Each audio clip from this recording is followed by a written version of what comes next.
हरे कृष्णा। नवरात्रि का समय आ गया है। 9 दिनों तक माँ दुर्गा की पूजा होती है। लोग उपवास रखते हैं, आराधना करते हैं। लेकिन क्या आप जानते हैं कि दुर्गा देवी कौन है? वे केवल शक्तिशाली देवी ही नहीं, वे भगवान श्री कृष्ण की महान भक्त भी हैं।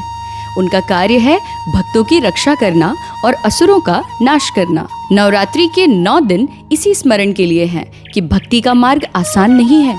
हमें अपने भीतर के राक्षसों जैसे कि काम, क्रोध, मोह और लोभ को हराना होगा और इसमें हमें माँ दुर्गा की कृपा चाहिए।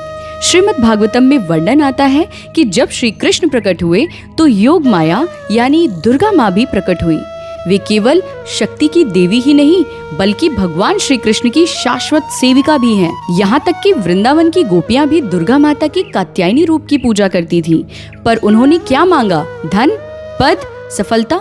नहीं, उन्होंने तो केवल कृष्ण को ही अपना पति बनाने की प्रार्थना की।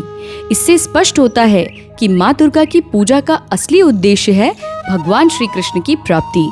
श्रील प्रभुपाद बताते हैं कि दुर्ग का अर्थ है किला।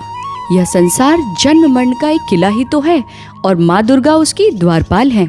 नवरात्रि हमें यह याद दिलाती है कि अगर हमें इस किले से बाहर निकलकर भगवान श्री कृष्ण तक पहुंचना है तो हमें दुर्गा माँ से यही प्रार्थना करनी होगी कि हे माँ, हमें शुद्ध कृष्ण भक्ति का आशीर्वाद दीजिए। तो इस नवरात्रि में माँ दुर्गा से छोटे छोटे भौतिक वरदान मत मांगिए।